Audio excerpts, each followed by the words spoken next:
सुंदर ते ध्यान उभे विटेवरी, सुंदर ते ध्यान उभे विटेवरी, सुंदर ते ध्यान उभे विटेवरी.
विठाला ये दशे चरित्र केले नारायणे रांगता गोधने राखीत आहे माझी वाणी तुझे वर्णे गुणनाम ऐसे देई प्रेम काही कळा हे सोंग सारिले या रूपे अनंते पुढेही बहुते करणे आहे माझी वाणी तुझे वर्णे गुणनाम ऐसे देई प्रेम काही कळा आहे तुका म्हणे धर्म संस्थापने केला नारायणे अवतार माझी वाणी तुझे वर्णे गुणनाम ऐसे देई प्रेम काही कळा श्रीकांतं कमलावरं वररुचिं श्रेष्ठं रमावल्लभं मोक्तारं कलिपङ्कमग्नजनता वृन्दस्य भक्तप्रियं गोपी गणवेष्टितं मधुरया वाण्यास्तुतं सज्जनैः तं भीमातटवासिनं प्रभुवरं श्री पांडुरंगं भजे पांडुरंगा करू प्रथम नमन पांडुरंगा करू प्रथम नमन पांडुरंगा करू प्रथम नमन दुसरे चरण संतातिया दुसरे चरण संताजिया दुसरे चरण संताजिया त्यांच्या कृपादाने कथे कृपादाने कथे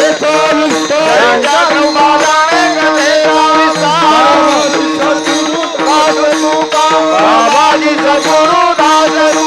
बाबाजी सद्गुरु दास रूपा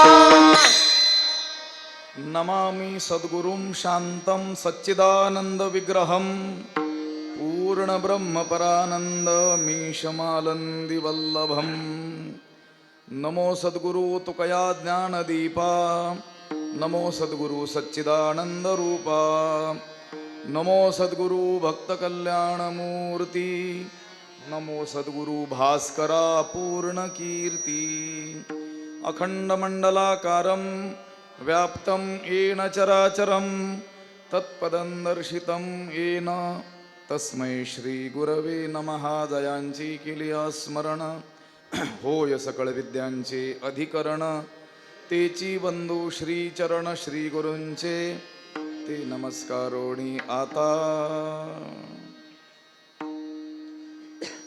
ये दशे चरित्र केले नारायणे रांगता गोधने राखीत आहे माझी वाणी तुझे वर्णे गुणनाम ऐसे देई प्रेम काही कळा कीर्तन रूपी सेवेकरिता उपस्थित केलेला हा अभंग संत श्रेष्ठ वैराग्य शिरोमणी जगद्गुरु श्री तुकाराम महाराज यांचा बाळक्रीडा या प्रकरणातील 3 चरणांचा असून या अभंगद्वारे तुकाराम महाराजांनी भगवंताच्या बाललीलांचं वर्णन करण्याबरोबरच भगवंत हा अवतार कोणत्या कारणांनी घेतो त्याची मीमांसा केलेली आहे विठ्ठल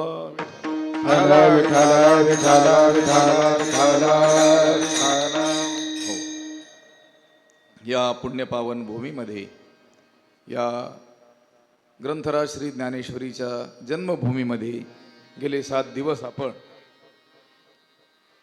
ज्ञानेश्वरीतील महत्त्वाचा भाग असलेला स्थितप्रज्ञ लक्षणाचा जो भाग आहे त्याचं काहीसं चिंतन 7 दिवस आपण केलं त्याची सांगता या काल्याच्या कीर्तनाच्या निमित्तानं होते आहे सांप्रदायिक कोण्याही अनुष्ठानाची सांगता काल्याच्या कीर्तनाने करावी असा एक संकेत आपल्याला दिसून येतो लक्षणांचा भगवंतानं जो मांडलेला विचार त्यावर ज्ञानोबरायांनी केलेलं भाष्य त्याचा कधी विस्तारानं संक्षेपानं तर कधी वेगानं विचार केलेला आहे तसं तर एक ओवी आपण चिंतनाला घेतली तरी 7 दिवस ती काय आहे पुरेशी आहे असं सामर्थ्य आहे ज्ञानोबरायांच्या शब्दांचं आणि जे विषयाचं वर्णन ज्ञानोबराय करत आहेत तो विषयही मोठा आहे ते वर्णनही स्थितप्रज्ञाचं आहे स्थितप्रज्ञाचं वर्णन आहे स्वतः भगवंत आपल्या मुखातून अर्जुनासारख्या बुद्धिवान श्रोत्याला सांगतोय आणि त्यावर ज्ञानोबराय भाष्य करत आहेत त्यामुळं एक अक्षर एका अक्षरात आहे माझा रमाकांत तुकाराम महाराज म्हणतात, मी जे शब्द योजतो त्या एका एका शब्दात भगवत तत्व दडलेलं आहे. एका एका अक्षरात आहे माझा रमाकांत परमात्मा, त्या माझ्या एका एका अक्षरात आहे. ज्ञानोबराय देखील म्हणतात की नाही, माझा मराठाची बोल कौतुकी परी अमृताती ही पैजा जिंके ऐसी अक्षरे रसिकी मिळवीन. पण माझा मराठाची बोल कौतुकी म्हणजे ते जी मराठी बोलतील त्याची, आपली नाही. आपली मराठी ही अमृताशी कसं काय पैजा जिंकेल? हा, आपली मराठी नाही. तिथं शब्द लक्षात घ्या, माझा म्हणजे मी मराठी बोल जे बोलणार आहे ते असे बोलणार आहे की समुद्राहुनी सखोल अर्थभरीत, समुद्राहून खोल आणि अर्थभरीत असलेले ते बोल अमृताशी सुद्धा काय जिंकतील? पैज जिंकतील. माधुर्याच्या बाबतीमध्ये, खोलीच्या बाबतीमध्ये समुद्राहोडी खोल, व्यापकतेच्या बाबतीमध्ये माझे शब्द आकाशाला गवसणी घालणारे, या विश्वाला गवसणी घालणारे असणार आहेत. माधुर्याच्या बाबतीमध्ये अमृताला फिके पाडणारे आहेत. मग त्यांचा एक एक शब्द जर एवढा मौल्यवान असेल तर मग त्या एका एका शब्दाचं चिंतन देखील आपल्याला आयुष्यभर आपण करू शकतो. पण आपण थोडक्यात लोकांनी ग्रंथाकडे प्रवृत्त व्हावं. ज्ञानेश्वरीमध्ये काय काय दडलेलं आहे, किती गहन अर्थ त्यामध्ये आहे, आपल्या जीवनाशी संबंधित काय काय गोष्टी ज्ञानोबारायांनी सांगून ठेवलेल्या आहेत, आपल्याला सुखी होण्याचा मार्ग ज्ञानोबारायांनी काय सांगितलेला आहे हे आपल्याला ओझरत पाहता यावं म्हणून चिंतनाचा काही प्रयत्न केला. विठ्ठला विठ्ठला. या काल्याच्या सेवेकरिता तुकोबारायांचा अभंग बाळक्रीडा प्रकरणातील 3 चरणांचा अभंग घेतलेला आहे. 4 चरण म्हटलो आपण, पण 3च चरणाचा कसा? तर सगळ्या त्या 100भर अभंगांना एकच काय आहे? ध्रुवपद आहे.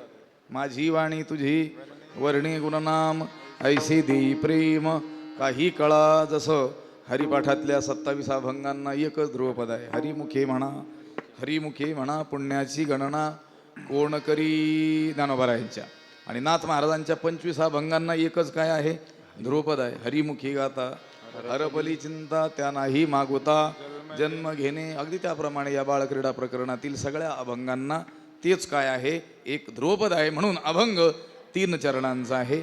यामध्ये भगवंताच्या बालपणातील चरित्राचं वर्णन केलं आणि मुख्यतः या अभंगामध्ये भगवंत अवतार का धारण करतो याची कारणं सांगितली. विठ्ठला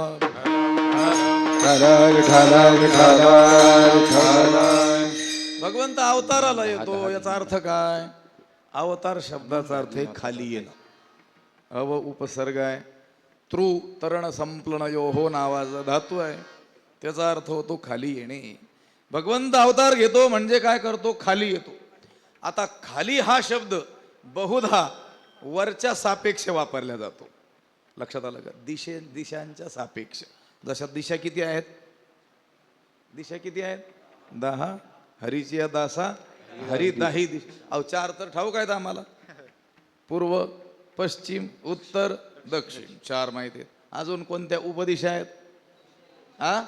आग्नेय वायव्य ईशान्य नैऋत्य ह्या 4 ठाऊक आहे. अजून 2 कुठून आणल्या आता? ऊर्ध्व वर आणि अध खाली. ह्या 10 काय आहेत? दिशा आहेत. वर ही सुद्धा काय आहे? दिशा आहे. आणि त्या वर या दिशेच्या सापेक्षतेनं खाली हा शब्द आपण काय करतो? वापरतो. तो खाली येतो म्हणजे कुठून येतो? वरून. वरून येतो. एखाद्याला म्हटलं अरे वर चढ, याचा अर्थ तो कुठे आहे? खाली आहे. आणि एखाद्याला म्हटलं अरे खाली उतर, म्हणजे तो कुठे आहे? वर आहे. म्हणजे खाली हा शब्द वरच्या सापेक्षतेने आहे. पण इथं दिशांच्या सापेक्षतेनं खाली येणं म्हणजे अवतार हा शब्द वापरलेला नाही. हा स्थितीच्या सापेक्षतेने वापरलेला आहे. आपण बहुधा खाली हा शब्द दिशेच्या सापेक्षतेनेच वापरतो, वर आणि खाली. पण अनेक वेळेस आपण सुद्धा खाली हा शब्द आणि वर हा शब्द दिशांच्या सापेक्षतेने नाही तर अवस्थेच्या सापेक्षतेने वापरत असतो. लक्षात आलं का?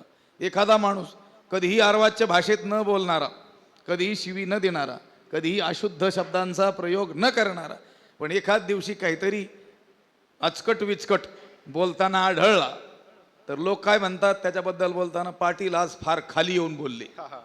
खाली येऊन मग काय विहिरीत उतरले होते का?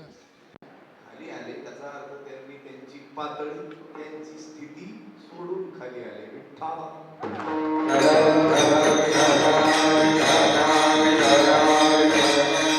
अगदी त्या रीतीनं अवस्थेच्या सापेक्षतेनं अवतार या शब्दाचा प्रयोग केलेला आपल्याला आढळून येतो. देव अवतार घेतो, संत देखील काय करतात, अवतार घेतात. अवतार घेतात याचा अर्थ आता ते तुमच्या आमच्या सारखे आपल्याला दिसत असले तरी ते संत नव्हती जगा माणसा सारखे, ते आपल्या सारखे नाही आहेत, ते आलेले आहेत. कुठून?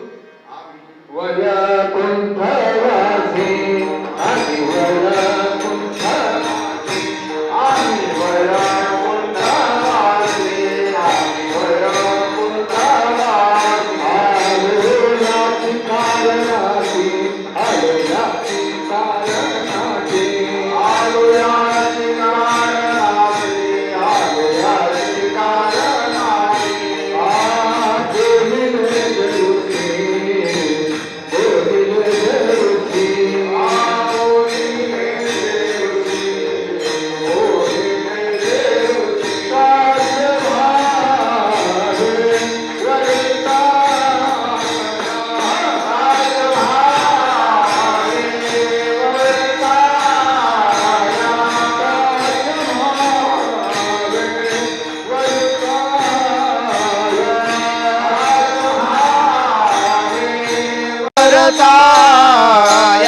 झाडू संताचे मार्ग, झाडू संताचे मार्ग, झाडू संताचे मार्ग.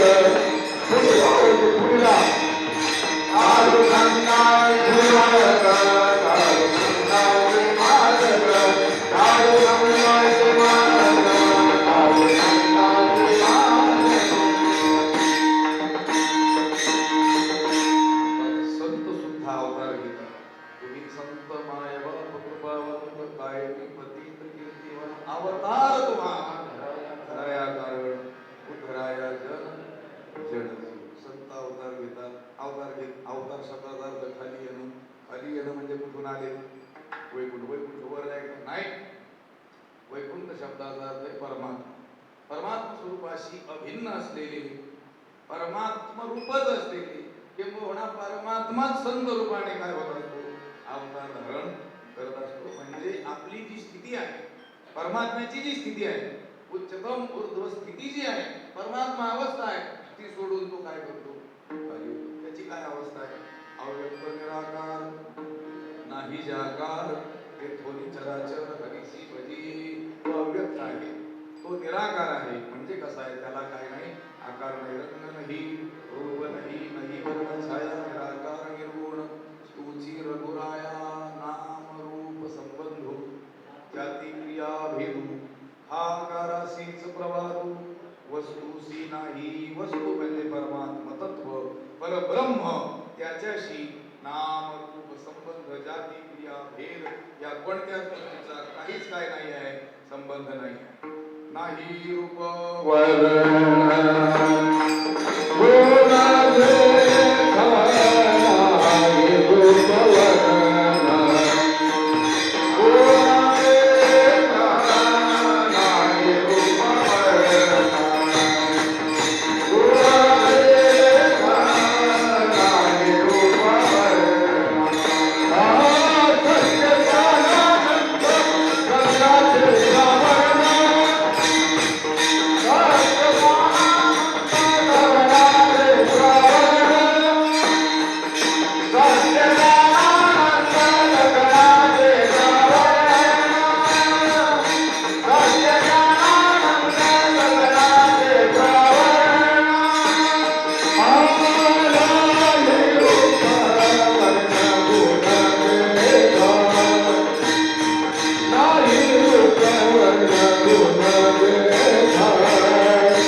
काय नाही आहे, काळी मात्र देखील संबंध नाही, असं निर्गुण निराकार अव्यक्त अशब्दम अस्पर्शम अरूपम तथा व्ययम नित्यम अगंधवच्चयत असं वेदाने ज्याचं वर्णन केलं तो परमात्मा.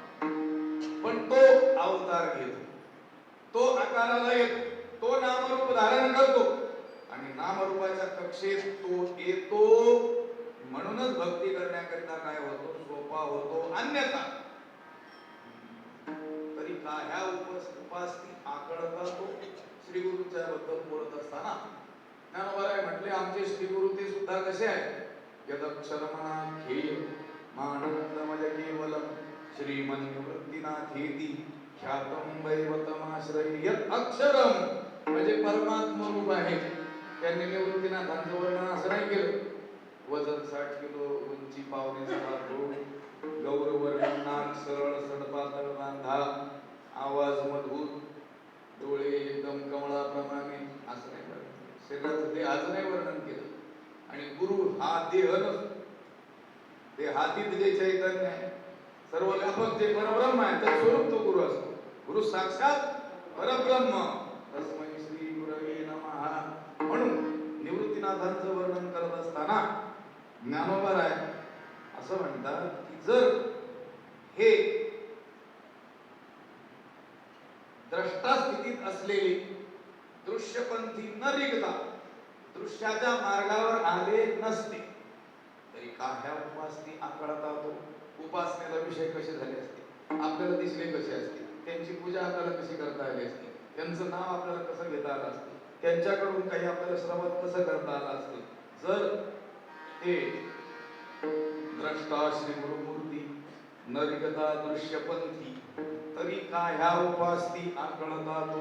म्हणे धर्म संस्थापने केला नारायणी अवतार. अवतार धारण केला म्हणजे आपली स्थिती सोडून दुसरी स्थिती धारण केली. अवतार आणि सोम हे एकाच अर्थातले काय आहे, शब्द आहे. पण देवाने अवतार धारण केला असं म्हणायला बरं वाटतं, ऐकायला बरं वाटतं, लक्षात येतं. पण देवानं सोम घेतला असं म्हणायला बरं नाही वाटत. सोम शब्द आपण बदनाम करून टाकलेला आहे. लक्षात आलं. सोम शब्द काय केला आपण, बदनाम केला. नाहीतर सोम आणि अवतार एका अर्थातच शब्द आहे. सोम शब्द बदनाम करून टाकला. आपणही सोम घेतो बऱ्याच वेळेस, प्रत्येक जण घेतो, कधी ना कधी कोणतं ना कोणतं काय घेतो, सोम घेतो. काही धर्मकार्य निघालं, मंदिर उभारणीचं काम निघालं, काही असं यज्ञ गोशाळा अशी कामं निघाली, किंवा वारी आता येईल, सोहळा येईल, त्याच्यासाठी काही धन गोळा करणं, असं काही काम निघालं. बरेच श्रीमंत लोक गरिबीचं काय घेतात, सोम सोम. 20-25 विद्यार्थी आम्ही एकही रुपया न घेता तर सांभाळत असतो. 160 म्हणजे 177 विद्यार्थ्यांचं शिबिर 1 रुपया फी जर न घेता करत असू तर तुम्हाला आपोआप जाणीव होऊन काही तिथं मदत करायला काही होत. जर आम्ही ठरवलं 30-35 हजारच घ्यायचे मुलांचे तर मोजूनच देणार तुम्ही सुद्धा. 1.5 हजार रुपये शिबिराचे घेतले असते 160 जुने होते. 160 मुलांचे 2,40,000 रुपये झाले असतील. 30,000 रुपये 2,30,000 कसं काही झाले. पण आमचा नियम आहे पण शिवाबांना योग्य वाटणार नाही आणि आमच्या श्रीगुरूंना सुद्धा योग्य वाटणार नाही. लक्षात आहे. तुका म्हणे धर्म संस्थापने केला नारायणे अवतार. अयोग्य ठिकाणी दान देणं हा अधर्म आहे. योग्य ठिकाणी न देणं हा सुद्धा अधर्म. त्या स्मृतीमध्ये एक श्लोक येतो, अपूज्या यत्र पूज्यन्ते पूज्यानान्तु विमानना त्रीणि तत्र प्रवर्तन्ते दुर्भिक्षं मरणं भयं. शास्त्रकारांनी सांगितलं अपूज्या यत्र पूज्यन्ते, ज्यांची पूजा होऊ नये, ज्यांना मान्यता मिळू नये अशा लोकांची पूजा ज्या देशात होते, ज्या स्थानात होते, ज्या भागात होते, म्हणजे अक्कल शून्य माणसाला सुद्धा मोठेपणा तिथं दिला जातो. आणि पूज्यानान्तु विमानना, आणि पूज्य माणसाचा अवमान होतो, अपमान होतो, त्याला उचित मान मिळत नाही. त्या ठिकाणी 3 गोष्टी सतत घडतात. दुर्भिक्षम म्हणजे दुष्काळ, मरण अकाली मरण, आणि भयं पंचनपंचेश्वराचे बिबट्याचे भय.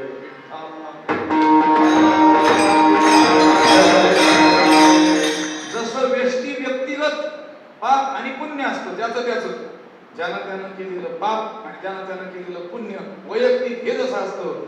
समष्टी सार्वजनिक सुद्धा पाप असतं आणि सार्वजनिक सुद्धा काय असतं पुण्य.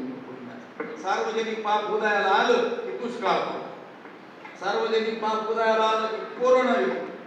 सार्वजनिक पाप उदयाला आलं की भूकंप येतो, सुनामी येतो. आणि सार्वजनिक पुण्य उदयाला आलं की चौकडे सुकाळ होतो. विठ्ठल आहे तुका म्हणे धर्मसंस्थापने केला नारायणी अवतार आणि सोंगापासून निघाले होते. लक्षात सोंग घेतात म्हणून सोंग शब्द बदनाम केला, पण सोंग आणि अवतार एका अर्थी शब्द आहे. तुकाराम महाराज म्हणतात देवाने ही सोंग काय केली आहे, धारण केली आहे. तरी सोंगी येणे ही पांडुरंगानं ही समस्त सोंग धारण केली. म्हणजे देवानं जे अवतार धारण केले ते म्हणजे देवानं घेतलेले सोंग. सोंग आणि अवतार शब्दाचा थोडक्यात अर्थ आहे जी आपली स्थिती नाही, जे आपलं रूप नाही, ते काही काळासाठी आणि काही विशिष्ट कामासाठी धारण करणं त्याला म्हणतात सोंग.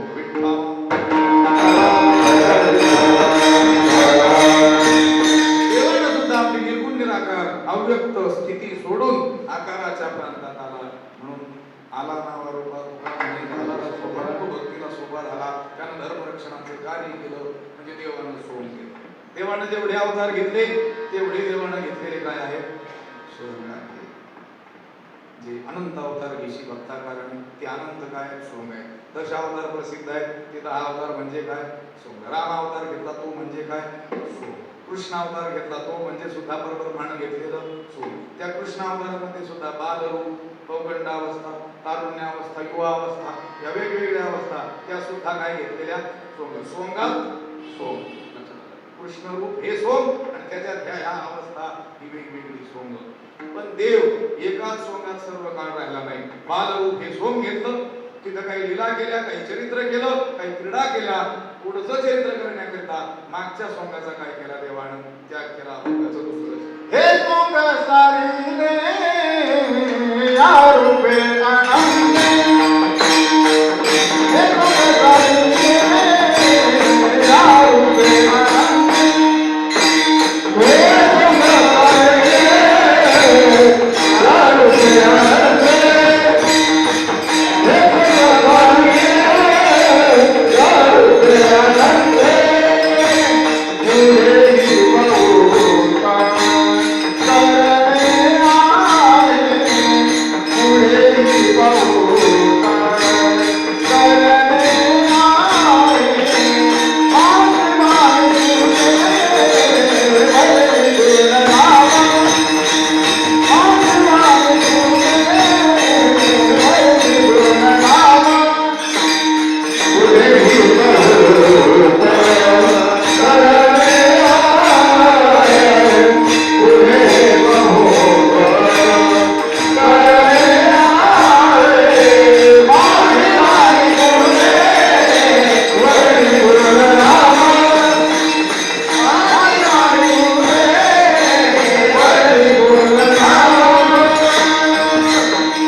हे सोंग सारिले या रूपे आनंदे. कृष्ण रूप घेतलेलं ते सोंग, त्या कृष्ण रूपातील बालरूप हे सोंग. हे सोंग सारिली, हे सोंग बाजूला केलं आणि पुढचं सोंग धारण केलं. हे सोंग सारिली आरोपी अनंते. का बरं? पुढेही बहुते करणे आहे. पुढे त्याला खूप काम करायचं. कंस जानवर मर्दन, त्यांचं मर्दन करायचं, त्यांना मारायचं होतं. अर्जुनाला भगवद्गीता सांगायची होती. दुसऱ्या अध्यायात चित्रप्रज्ञेचे लक्षण सांगायचे होते. मरायचे आणि फिरी लिहिणार होते. मग आपण विचार करणार होतो 8 दिवस. लक्षात आलं की ही कामं देवाला पुढे करायची होती. त्यामुळे तो म्हटला आला लहान अवस्थेतच कुठपर्यंत राहणार. म्हणून त्यानं काय केलं, त्या स्वांगाचा त्याग केला, दुसरं सोंग धारण केलं. हे पहा, एक माणूस एका वेळी एकच सोंग घेऊ शकतो, पण तो एक माणूस अन्य वेळेत वेगवेगळे सोंग घेऊ शकतो. माणसं वेगवेगळे वेळी वेगवेगळे सोंग घेतात. लक्षात आलं? कधी गरिबीचं, कधी श्रीमंतीचं काय करतात, सोंग घेत असतात. जसं नाटकामध्ये काम करणारे 9 अभिनेते आहेत, पण आपल्याला पात्र दाखवायचे 10. मग काय केलं जातं, एका अभिनेत्याला 2 पात्र दिले जातात. तोच काय करतो, एक सोंग घेतो, स्टेजवर येतो, आपला अभिनय करतो, मागं जातो, ते कपडे उतरवून ठेवतो, जे सोंग घ्यायचं ते कपडे परिधान करतो आणि पुन्हा जाऊन स्टेजवर काय करतो आपला अभिनय करतो. पण एका वेळी दोन अभिनय नाही करता येत. पण एक माणूस दोन सोंग घेऊ शकतो आणि दोन सोंग घेत असताना पहिल्या सोंगाचा त्याला काय करावा लागतो, त्याग करावा लागतो. भगवंतानं सुद्धा सर्व जे अवतार घेतले ते म्हणजे देवाने घेतलेले सोंग. त्यात आजचा प्रमुख विषय जो कृष्णावतार तो म्हणजे देखील सोंग. त्या कृष्णावतारामध्ये वेगवेगळ्या अवस्था ह्या म्हणजे सुद्धा सोंग. बाल्य अवस्था हे सोंग, पौगंड अवस्था हे सोंग, तारुण्य अवस्था हे सोंग, युवा अवस्था हे सुद्धा काय सोंग. पण पहिलं सोंग त्याशिवाय दुसरं सोंग घेता येत नाही. म्हणून देवानं ही सोंग सारिली या रूपी अनंती. कारण काय पुढेही बहुतेक तर देवाला खूप काम करायचे असतात. एक निमित्त घेऊन आला एकाच्या काय पाडी उगवी बहुतांची कोडी. निमित्त एक घेऊन येतो तो धर्म संस्थापना. त्याच्या अनुषंगाने येणारी अनेक कामं त्याच वेळी करून जातो. व्यवहारामध्ये सुद्धा हुशार माणूस कोणाला म्हणतात, जो एक काम करायला गेलेला असताना त्या अनुषंगाने येणारी 4-10 दिवसात लागणारी कामं त्याच वेळेस करतो. एका तालुक्याच्या ठिकाणी गेला शेतीची काही अवजार वगैरे आणण्याकरता आणि घरी आला ते सामान घेऊन आणि पुन्हा संध्याकाळी लक्षात आला हे तर राहिलं चाललं पुन्हा बोललं. असेही नमुने आहेत. पण त्यांचा विचार नाही, हुशार माणसात चाललंय. हुशार माणूस त्या 4-8 दिवसात ज्या वस्तू लागतात विचार करून त्याच वेळेस घेऊन. कोण व्यवहारातलं हुशार माणूस. देवतर चतुरातून शिरोमणी चतुरातून शिरोमणी आहे. तो काय प्रत्येक वेळेस जाईल येईल. एकदा आला की त्या संबंध ते सगळे काम काय करतो करून टाकतो. म्हणून पुढेही बहुते करणे आहे. खूप काम देवाला करायचे असल्यामुळं एका सोंगात त्याला जास्त वेळ राहता आलं नाही. म्हणून हे सोंग सारिली या रूपी अनंती. अहो हे सोंग सारिले, हे सोंग सारिले म्हणजे नेमकं कोणतं सोंग सारिले तर बालरूप हे सोंग सारिले. पण कधी सारिले, आधी त्या बालरूपामध्ये काही चरित्र केलं आणि आता पुढचं चरित्र करायचं असल्यामुळे तारुण्य अवस्था धारण करण्याच्या अगोदर बालरूप हे सोंग सारिले. पण बालरूप सोंग सारण्यापूर्वी ते बालरूप हे सोंग ज्यावेळेस घेतलं होतं त्यावेळेस देवानं काही चरित्र केलं. अभंगाचं पहिलं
विठोबार खुमा चला विठोबार खुमाये विठोबार खुमाये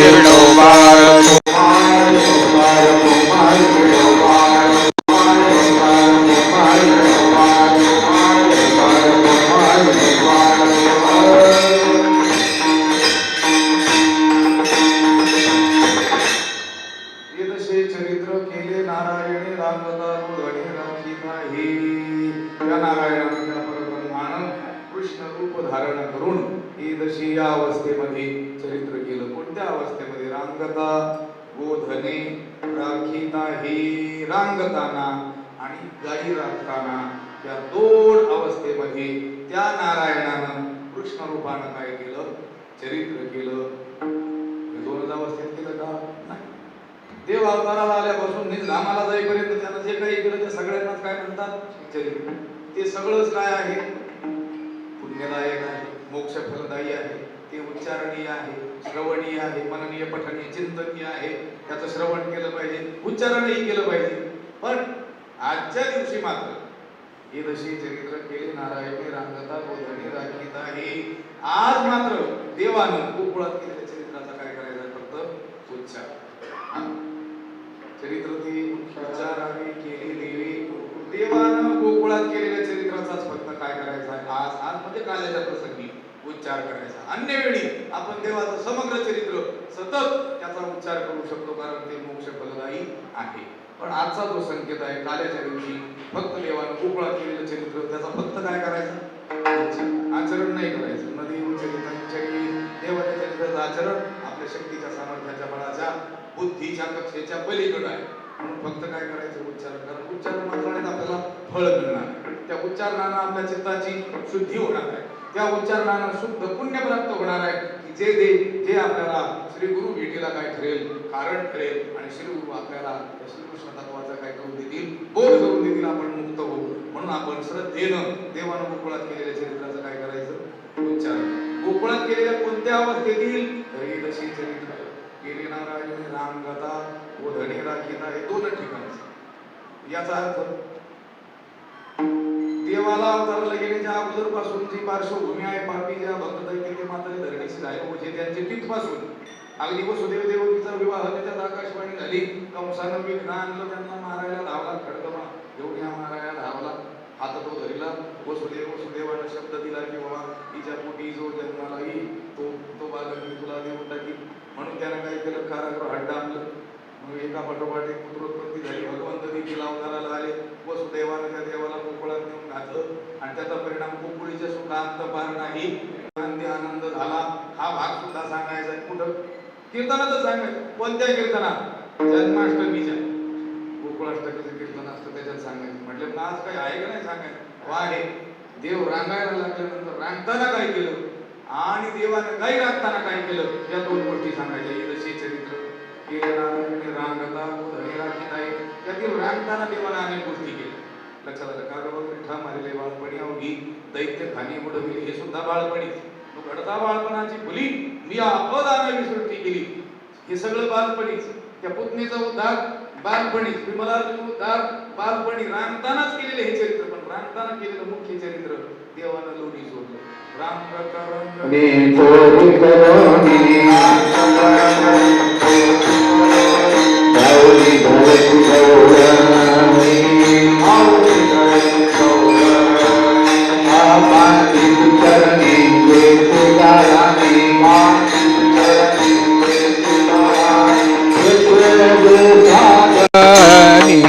यशोदे साजनी दही दूध भक्षुले कमालले नवल तेल साजनी कृष्णा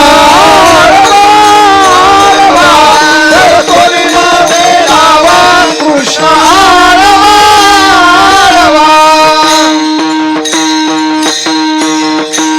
रांगत रंगणी चोरीत लोणी धावणी धरी. देवानं लोणी सोडण्याचं काम केलं. आता तुम्ही म्हणाल लोणी का सोडलं? देवाच्या घरी काही कमी होतं का? कमी काही नव्हतं. 9 लाख किती मुबलक दूध, किती दही, किती त्याचं काय होत असेल, घुसळत लोणी निघत असेल. येथे नवनीताचे आणि तेवढं लोणी देवाच्या घरी होतं, मग ते देखील देवानं चोरी का केली? तर गोष्ट अशी आहे की देवानं चोरी केली ती देवाच्या घरी कमी होतं म्हणून नाही, किंवा देवाला चोरीची सवय होती. काही लोकांच्या घरी असतं तरी सवय असते, लक्षात सवय होती म्हणूनही नाही, पण देवानं निरीक्षण केलं, त्या गोकुळात सभोवती दृष्टी टाकली, नजर टाकली, देवाच्या लक्षात आलं इथल्या लोकांचा मुख्य व्यवसाय दुग्धोत्पादन आणि दुधाचा सार भाग लोणी तयार करून नेऊन विकायचा कुठं? मथुरेच्या बाजाराला. त्याच्यावर उपजीविका चालवतात, उदरनिर्वाह चालवतात. काही हरकत नाही म्हटले देव, म्हटले कारण प्रत्येकाला आलेला जो व्यवहार वाट्याला आलेला आहे तो माझ्या इच्छेनं आलेला. आगाजया जे विहित ते ईश्वराचे, म्हणून देवाच्या इच्छेनं प्रत्येकाला शेती, नोकरी, व्यवसाय, उद्योग इत्यादी आलेला असतो. म्हणून देवाच्या इच्छेनं त्यांना तो व्यवसाय वाट्याला आलेला होता. देव म्हटले याच्यात हरकत नाही, हा व्यवसाय हा करतात, याच्यात काहीच अडचण नाही. अडचण एक आहे की लोणी हे तयार करतात, नेऊन मथुरेच्या बाजाराला विकतात, पण घरी असलेली लहान मुलं यांना मात्र ताक पाजतात.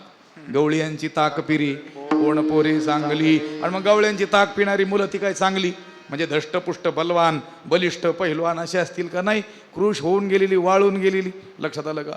आणि जे लोक मथुरेच्या बाजारातून लोणी खरेदी करीत होते ते मात्र धष्टपुष्ट, बलवान, शक्तिवान झालेले. आता हे असंच चालत आलेलं आहे पूर्वीपासून. ते बिचारे गोकुळातली ती मुलं ती कोण होती? सज्जन होती, भक्त होती, नीतिमान होती, साधे भोळे होती, देवावर श्रद्धा असलेले होते, पण त्यांना प्यायला ताक, मठ्ठा. लक्षात आलं? आणि ज्यांचा देवावर विश्वास नाही, धर्माची हानी पोहोचवणारे, धर्माला हानी पोहोचवणारे लोक, दुष्ट प्रवृत्तीचे दुर्जन लोक, कधी देवाचं नाव घेणार नाहीत असे लोक, ते मात्र आजही तसंच आहे. तसं काय फार बदल नाही झालेला. लक्षात आलं? फक्त त्या काळामध्ये त्या गोकुळातील त्या गोपाळांचं दुःख बघून देव अवताराला आला. आता आपल्या ह्या शेतकरी रूपी गोपाळांचं दुःख बघून कधी येतोय कोणाच ठाऊक अवतार. असो, देवानं विचार केला की हे लोक लोणी तयार करून तिथं विकतात आणि मुलांना मात्र नाही. मग आता उपाय, याला एकच उपाय, या मुलांना घेऊन, सोबतीला घेऊन चोरी करायची आणि ते लोणी यांना भरपूर खाऊ घालायचं. चोऱ्या सुरू झाल्या. देवानं त्या सगळ्या गोपाळांना एकत्र येऊन चोरीचं सत्र आरंभलं. पण चोरी निमूटपणे नाही. लक्षात आलं? पाहती गवळणी तवती पालथी, दुधाने खायचं प्यायचं, नासून टाकायचं, मडके फोडून टाकायचे. चोऱ्या उघडकीस येऊ लागल्या. गवळणीने विचार केला आजपर्यंत आपली मुलं असं काही करत नव्हती, पण आता अचानक यांच्यात बदल झाला. नक्की यांना कोणीतरी गुरु भेटला असला पाहिजे. विठ्ठला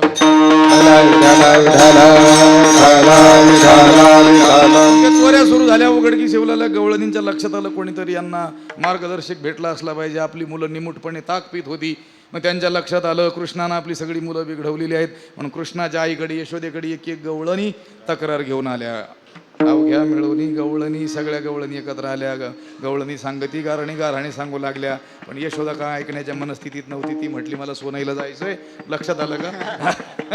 यांचं कुठपर्यंत ऐकून घेऊ म्हटले. लक्षात आलं का? ऐकता ऐकता 10 वाजत आले म्हणे. आणि मग ती त्यांना भांडायला उठली. 5 वर्षाचे माझे बाळ अंगणी माझ्या खिळी, काल टिकाची घेता अळगे गोकुळच्या नारी, बाळ सगुण गुणाचे तान हे बाळ दिसते गोजीरवाणी, काय सांगता गा राहणे गे गोकुळच्या नारी, तुम्ही 12 घरच्या तुम्ही ठाईच्या ओढाळा गे गोकुळच्या नारी. त्या बाया म्हटलं याला चोराच्या उलट्या बोंबा म्हणतात. हिच्या मुलांना आपली सगळी मुलं बिघडवली, हिला सांगायला आले, हीच भांडायला उठली म्हणे. कलियुगात काही खरं नाही म्हटले. हिरमुसलेपणाने मागा आल्या आणि मग आपल्या आपल्या कामामध्ये मग्न झाल्या. देवाच्या चोरीचं सत्र सुरूच राहिलं. एक दिवस यशोदेला देवाच्या खोडकरपणाची प्रचिती आली आणि देवानं यशोदेनं लक्षात घेतलं की आतापर्यंत बायांनी केलेल्या गवळणी अक्षरशः काय होत्या? खऱ्या होत्या. आपणच पुत्रस्नेहापोटी उगीच त्या बायांना भांडावून सोडलं. माझाच मुलगा खोडकर आहे म्हणून त्याला बोलावून घेतलं आणि सांगितलं उद्या जाई राणा सवी घेऊन ओधना. देव देखील पळतच निघालेले आहेत. म्हटले वेळ झालेला आहे, रानात जायचंय, खेळ खेळायचे, नंतर गोपाळांना प्रसाद द्यायचा आहे, उशीर व्हायला नको म्हणून पळत पळत निघाले. सवंगडी दिसले, पळत पळत सांगितलं अरे तुम्ही गाया घेऊन सारे गोपाळ रानात या. ते म्हटले रात्रीच जायचं होतं, पण रात्री कशा गाया घेऊन जाव्यात? लक्षात आलं का? त्यामुळे आता जायचंय, उशीर झाला, चला सगळे गाया घेऊन. ते सगळे घरी गेले. गाया घेतल्या, शिदोऱ्या घेतल्या. देवासह वनामध्ये सारण्या, गाई चारण्याच्या इच्छेनं निघाले. वनात येऊन ठेपले. त्यामध्ये त्यावेळेस आरक्षित गोचर भूमी मोठमोठे गाय राणं होते. गाया चारण्याकरता फक्त सोडून द्यायच्या. भगवंताने आणि गोपाळांनी गाया चारण्याकरता सोडून दिल्या आणि भगवंत आपल्या सवंगड्यासह खेळ खेळू लागले. विटी दांडू चेंडू लगोरी नाना परी, विटी दांडू चेंडू लगोरी नाना परी, खेळ मांडियेला यमुनेच्या तीरी.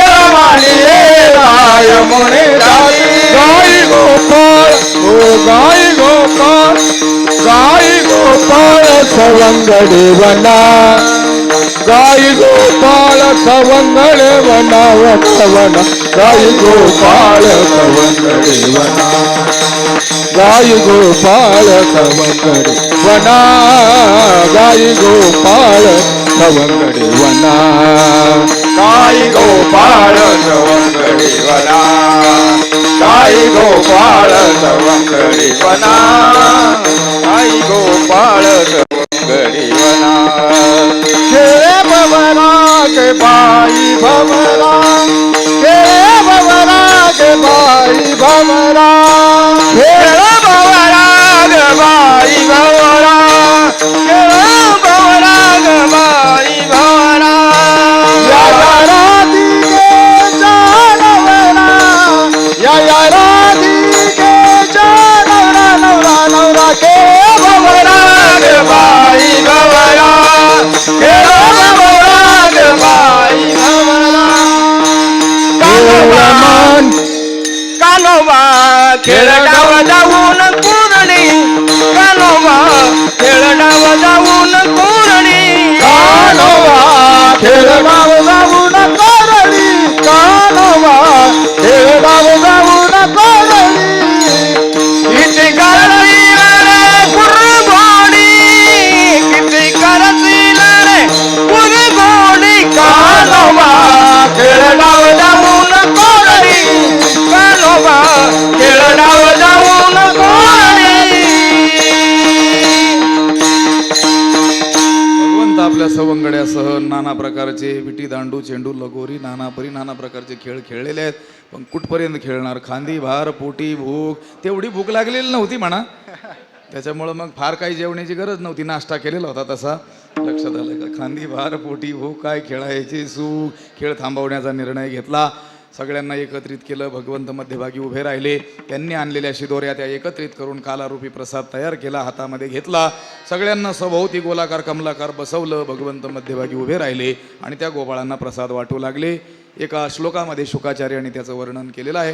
त्या श्लोकाचं उच्चारण मी करेल आणि त्यानंतर मग काल्याचा अभंग होईल, आरती वगैरे होऊन या कार्यक्रमाची परिसमाप्ती होईल. असो, या ठिकाणी गेली 7 दिवस आपण स्थितप्रज्ञ लक्षणं जी भगवंतानं अर्जुनाला त्याच्या विचारण्यावरून सांगितली, त्यांचं भाष्य, त्याचा विचार या ठिकाणी गेली 7 दिवस आपण 2 तास रोज 2 तास करण्याचा प्रयत्न केला. सर्व लोकांनी मोठा प्रतिसाद देखील दिला. पुण्यपावन काळ, पुण्यपावन क्षेत्र, विषय देखील अत्यंत गंभीर असलेला असा हा त्रिवेणी संगम या ठिकाणी घडला. नाहीतरी माऊलींच्या दारामध्ये कोणताही कार्यक्रम आणि कोणीही असला तरी देखील तो चांगलाच होतो. हे पहा, कारण ते चांगला करून घेण्याची जबाबदारी कोणाची असते? बोलविता धनी वेळाची. आपल्याकडून ते बोलवतात. आता त्यांच्या दारात उभं राहिला आणि त्याला बोलता आलं नाही तर त्याच्यामध्ये कमीपणा त्या बोलणाराचा नाही आहे. कुणाचा आहे? ज्ञानोबा यांचा आहे. आणि ते असं कधीच घडू शकत नाही. ते बुद्धी देतील आणि ते एखाद्याच्या मस्तकावर हात ठेवतील तर रेडा सुद्धा काय बोलेल? वेद बोलेल. वेद सगळ्यात उच्चारण्यात कठीण असलेला ऋग्वेद, तो सुद्धा त्याचं काय करील? तो उच्चारण. कोण? रेडा. रेडा रेडा लक्षात आलं का? अत्यंत निर्बुद्धामध्ये निर्बुद्ध मानलेला रेडा, तो जर वेद बोलत असेल तर मग ज्ञानोबारायांना शरण जाऊन आपण जर इथं उभं राहिलो बोलायला प्रारंभ केला तर आपल्याकडून कोण बोलवून घेईल? तेच म्हणून इथं कोणताही कार्यक्रम काय होतो, रंगतो. इथं माऊलींच्या या प्रांगणामध्ये आणि सद्गुरू वैकुंठवासी बंशी बाबांच्या कृपेनं आपण हा कार्यक्रम अगदी 2-3 दिवसामध्ये त्याचं नियोजन करून चांगल्या रीतीनं केला. त्यामध्ये सर्व श्रेय हे साधू संतांचे, माऊलींचे काय आहेत? आशीर्वाद आहेत. असो, आपल्या सर्वांना धन्यवाद द्यावेत तेवढे थोडेच आहेत. सर्व भाविक या सर्वांची उपस्थिती आहे. आपण सर्वजण या ठिकाणी आहोत आणि आपल्या उपस्थितीत हा कार्यक्रम करण्याचा आपण प्रयत्न केला. असो, भगवंतानं कालारूपी प्रसाद हातात घेऊन सगळ्या गोपाळांना त्या ठिकाणी वाटलेला आहे. बिभ्रद्वेणुम जठरपटयो हो शृंगवेत्रीच कक्षी वामे पाणवम स्वर्णकवलं तत्फलान्यंगुलीषु तिष्ठन् मध्ये स्वपरिसुर्धो हासयन्नर्मभिः स्वैः स्वर्गे लोके मिषति बुभुजे यज्ञ भुग्बाल केलिः पुंडलिक वरदा विठ्ठल श्री ज्ञानदेव तुकाराम तुकाराम कृष्ण भगवान की जय ज्ञानेश्वर महाराज की सद्गुरु बंसी महाराज की जय ज्ञानेश्वर माऊली ज्ञानराज माऊली तुकाराम ज्ञानेश्वर माऊली ज्ञानराज माऊली महाराज ज्ञानेश्वर माऊली ज्ञानराज माऊली तुकाराम ज्ञानेश्वर माऊली ज्ञानराज माऊली तुकाराम ज्ञानेश्वर माऊली ज्ञानराज माऊली तुकाराम ज्ञानेश्वर माऊली ज्ञानराज माऊली तुकाराम कंठी धरिला कृष्ण मणी अवघा जनी प्रकाश काला वाटो एकामेका वैष्णवनिका संभ्रम वाकुलिया ब्रह्मादिका उत्तम लोका दाखवू काला वाटो एकामेका वैष्णवनिका संभ्रम हॅलो तुका म्हणे भूमंडळी तुका म्हणे भूमंडळी तुका म्हणे भूमंडळी तुका म्हणे भूमंडळी तुका म्हणे भूमंडळी तुका म्हणे भूमंडळी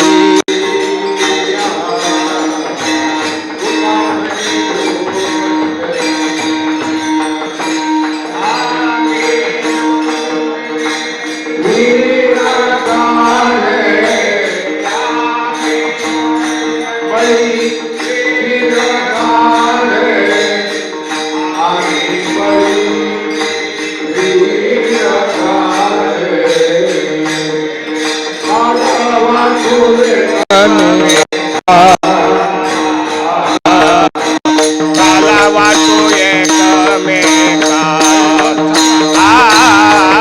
काला वाटो एकमेका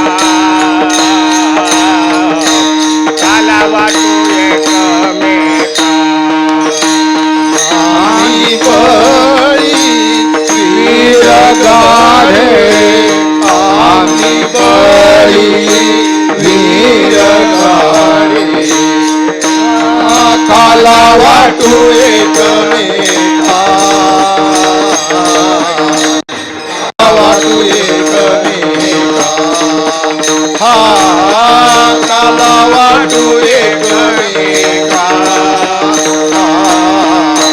काला वाटू एकमेका वैष्णवनिका संभ्रम वैष्णवनिका संभ्रम वैष्णवनिका संभ्रम काला वाटो एकमेका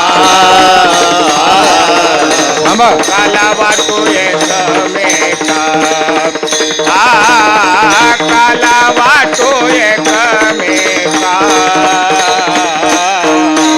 काला वाटो एकमेका वैष्णवनिका संभ्रम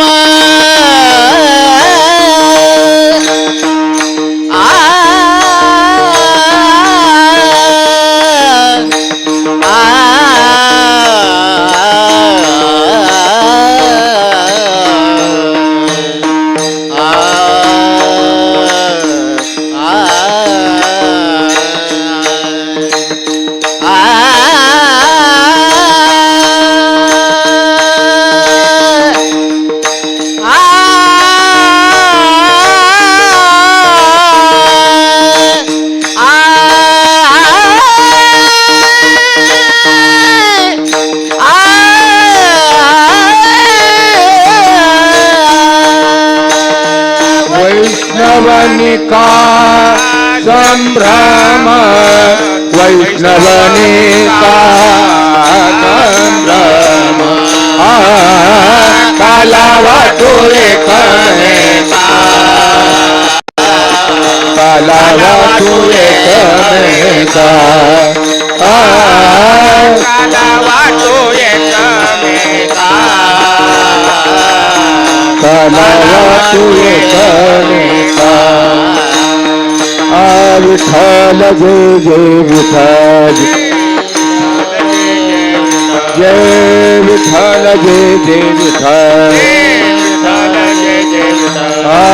बोलिले कुणी विधी वाकुडी उत्तरे करा क्षमा अपराध महाराज तुम्ही सिद्ध नाही विचारिला अधिकार मी आपुला क्षमा अपराध महाराज तुम्ही सिद्ध तुका म्हणे ज्ञानेश्वरा राखा पाया फेकीन करा क्षमा अपराध महाराज तुम्ही सिद्ध ज्ञानदेव तुकाराम ज्ञानदेव तुकाराम झाले समाधान तुमचे धरिले चरण आता उठाले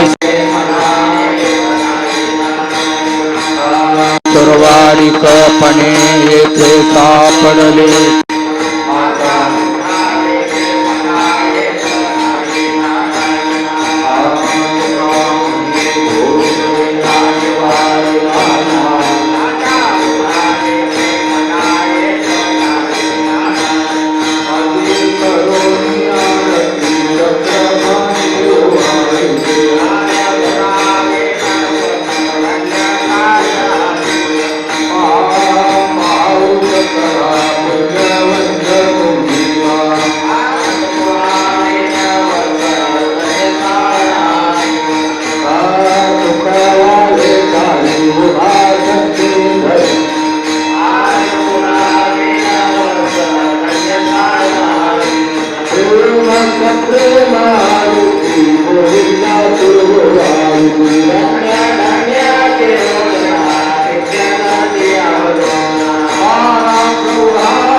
सेवती साधू संत म्हणून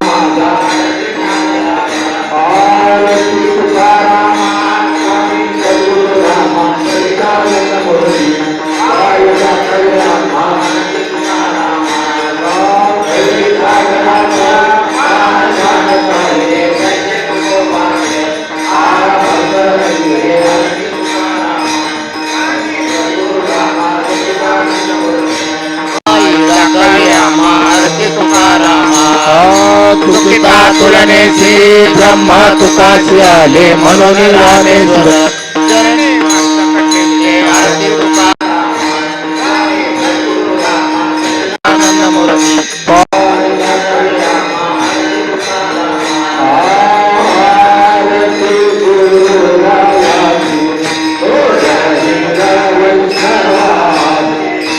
श्री बाबा नाम तुमचे आसे ज्ञानेशाची आरती गुरुरायाची निधी निवासन करीत सर्वेश्वर मंदिरात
पंढरीचा वारकरी संत संग सर्व काळ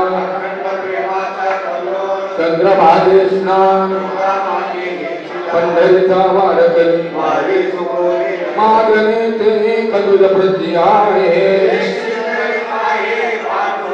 या संताची निरभियेची मजले